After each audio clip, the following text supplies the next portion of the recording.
Dios te me bendiga, her first words to her garden. Early mornings, after the roosters are done preaching and the dogs have stretched downward and long, their spines a half moon of fur and muscle, the birds chirp in search of crumbs and water. Pebbling through air and ground, they find Abuelita's basket of scraps left out for them to feed. No thing is left homeless. Dios te me bendiga. She glides through her garden, broom in hand, a thing hugging leaves and slim branches, an upended bouquet of shrub, greenery embracing a sage wooden pole. Everything about this woman could decompose and leave not a sight of ruin. I admire that, how much of this earth she honors and will one day become. There is a lesson in humility only those who have seen the bottom of an empty stomach can fathom. There is a lesson in survival only those who have seen the earth turn over and spill its fruits can witness. Mouth dry and aching, many have found solace in my abuelita's garden. A water apple, a warm cup of coffee, a sweet sour sop, green bananas, a buttery avocado, an earthy cup of dragon tea, the world's best mangoes. Her garden is a multivitamin. It's breakfast or dinner, each disciple lucky for the harvesting season. My abuelita, the apothecary, the curandera, the cook. Dios te me bendiga. After the wilderness is done rejoicing, it's her time to speak of God and miracles. Her plants dewy and grateful. Here is a mother who loves them as if they were birthed from her womb and just as wise as the earth they rose from. Abuela affirms them before the sun affirms some more. Dios te me bendiga, mi negra bella, mi poeta, mi semilla, mi bendecida. Her blessings are a garden of endless love. They tell me live, live because you sprung from me. Live because I dare you to live and thrive. Thrive because the birds, the flowers, the reptiles, we all want to witness your glory. Abuelita's garden is my favorite reminder that you don't need to be one specific kind of magical to bloom. We are all becoming our best, greenest thing. We slouch and freeze. We stunt and cry. We look up and there is a star warming our skin. There is a hand blessing our flesh. From dust to depression we become. From twirls and teachings we rejoice. Dios te me bendiga. And we all bloom. Welcome back to Black Art Matters with Broadway Dallas. I'm Joy Jackson, and today we are joined by special guest Melania Lusia Marte. Melania, thank you so much for joining us today. Thank you for having me. I'm so excited for our conversation. Same here. So, for those who don't know, Melania is an American author, poet, she's a writer, spoken word artist, and we're so excited to have her. She just released her first published book of poems, Plantains and Are Becoming.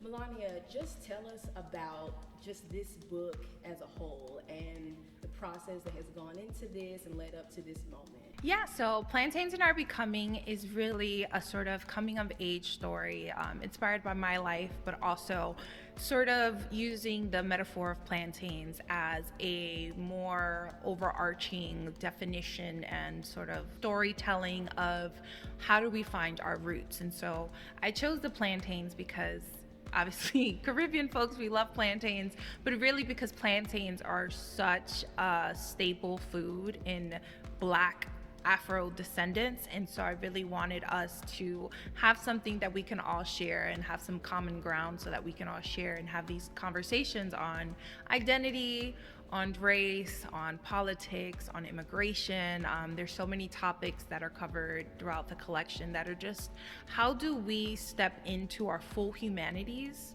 in community with each other. And so that's really my goal with this collection, is to tell my story, to help other people tell their stories, and to inspire folks to look within the soil, right, beneath the soil, and to look within themselves and find those roots that might feel, the stories, the history that might feel traumatizing and dark and just heart-wrenching, and to come out of that with a sense of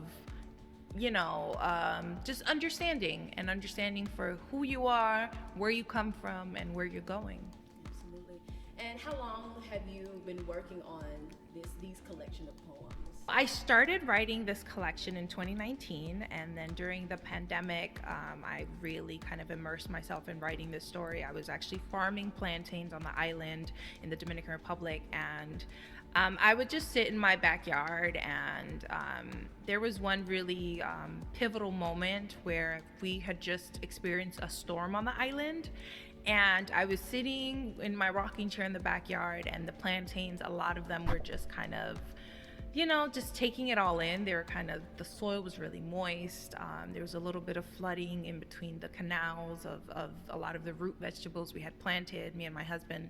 And I was just sitting there, just like staring at them. The sun was coming up, and I'm like, wow, they were just so peaceful. And that really struck me and inspired me to use the metaphor of plantains throughout the collection, because I'm just like, in the midst of so much turmoil, they were just, so peaceful and so rooted. And I was like, what would that mean for me to be that rooted? And I really was just like, plantains, what do you want to tell me? And I would like sit there and kind of meditate and sort of listen to what they had to say, sort of listen what the soil had to say, what the plants had to say, what, all the energy around me was saying. And it really inspired, so many spiritual poems. I really do feel like this collection is a spiritual collection, because it required so much out of me, so much unraveling, and so much honesty,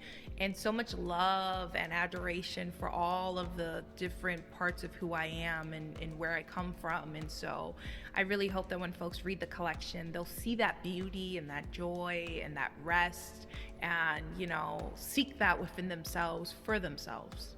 You brought up a few terms earlier in regards to like Latinx identity, and it was politics, which I feel like, yes, that sounds about right. There was also immigration, but I feel like race always kind of gets swept under the rug, pushed under the table within our own community, and then outside of our racial, demographic. So, which your poem Afro-Latina we'll get into a little bit later, but just kind of speak on race in the Latinx community from your experience, and the importance of, making it known. When I wrote the poem Afro-Latina, it was just that. I wanted for folks to stop dodging the conversations around race. I was sick of the monolith answers and the monolith representation in media, and I really just wanted folks to address all of the uncomfortable conversations that they were avoiding. And for me, I have found that within Latinx conversations in media, there's usually just this one sort of stereotype of what Latinidad can be, and it very much so rejects anyone who is Black or Indigenous or Asian or Pacific Islander. Like, it definitely creates this narrative that you can't be Latino and Muslim, that you can't be Latino and Jewish, that you can't be Latino and so many other different ethnicities and religions and colors and all of that. And so I really wanted for folks to open their eyes, look in the mirror, address their humanity and address my humanity, and to see my humanity just as easily as they see their own. And I found that poem sort of inspired me to continue telling those stories. And so throughout this collection with plantains, I made it very clear that I'm not going to hyphenate, that I'm not going to dilute my essence, my roots, for the comfort of anyone. And so I really hope that when folks read it, they'll understand that it's a disservice to the beauty in all of our humanities when we try to fit into one little box when we are so many different things. And so I really challenge that notion that in order for us to be successful or to be deemed beautiful or to be seen and respected and celebrated and be safe, that we have to be this one form of human, or this one type of beautiful, or this one type of Black or white or whatever. Like, this idea that in order to be given resources and access, we have to look one type of way, because I mean that's impossible for all of us to be able to look one type of way, and it's also a disservice to all of the beauty and diversity that exists within us. Absolutely, and something we kind of mentioned earlier on, I am a Louisiana native from the Deep South, so even though I do not come from Latinx roots, this book is very Black and it resonates, and I'm still in the earlier phases of the book, but it's when I've been reading through the poems, I feel relaxed. I told you earlier, like I have to be called to read books, like to get through them, you know, as opposed to a novel. But books of poems, it's like a mood, and when I reach for yours and I sit through it, it's relaxing, it's familiar, it's Black, it's funny. Like I understand, like, you know, the vernacular, and then there are certain things that are absolutely foreign to me. And I just really appreciate that you know, definitely center your Blackness, because I feel like any other way would be, you know, unauthentic. So I really thank you for that, and I'm curious to know, how is your work received from Blacks who are part of a diaspora, but not necessarily from Latin roots? Did you get that kind of feedback? Yeah, I've gotten really beautiful reviews, honestly. You can actually read some of them on Goodreads, and it's a lot of Black women just saying how beautiful. Folks of all different walks of life have also left reviews, and have said many beautiful things. There are a few folks who didn't leave a review but left a 1-star, and I'm just like, I'm assuming that they understood that the collection wasn't for them and it probably bothered them. But other than that, I've been super just overjoyed and honored that different parts of the diaspora have just been so enamored with the poems and have expressed to me gratitude for, you know, the conversations that are being had, which is the conversation of how do we bridge that gap between languages, between borders, you know, between countries, between ethnicities, and really build something beautiful that cements us, all of us, in our Blackness. And so that's really what I look forward to with this collection. And how has your family, like, I know they're no stranger to you being a writer, but your parents are all the way up in here, like, there's just the stories of the airport, like, very, you know, honoring of your immigrant roots. So how has your family been receptive of the book? Yeah, my family has been super excited for me, and they've just been excited also for what the conversations can be, right? Because it's seldom seen that these conversations around Black identity in the Caribbean and in Spanish-speaking countries is being had. So it's just super beautiful to just be in this moment and enjoy it. Awesome. So what I'm gonna do is, I'm gonna call out just a few poems, and you kind of give me like a snippet of like what inspired it or what that poem made you feel like. There's so many of them. Let's do it. Let's see. I mean, there's some good ones, y'all. Okay, let's see. Hood Galore. Hood Galore is about my mama, and she hood, and she love galore. No, it's really this poem just celebrating my mom and how, even though she didn't come from much, she always had this just expensive taste. And she always looked expensive, even if it was clothes from Rainbows and Jimmy Jazz and like all of these stores and Macy's. She always looked super expensive, and she always was like, you always have to smell good and have your hair looking good and a little bit of lipstick on. She's just very like, you know, just very confident and beautiful. She swears by like, it's how you enter a room. She's always like, be graceful, be polite, you know, be confident, don't let anyone, you know, step over you, and treat everyone the same, but make sure you're being treated the same as well. So I just love her energy, and I wanted to have a poem that kind of honored that energy of like, just because you broke don't mean you gotta look broke, you know? Yeah. She always honored that. Okay, the Haitian and Dominican flag exchange words. Ooh, that's a good one. So the Haitian and Dominican flag exchange words is really a poem where I envision, it's a contrapuntal poem, which is the form, I challenge myself in the form to make it feel like the flags are actually in conversation with each other. And so you see there's two side-by-side poems, and they go from up to down.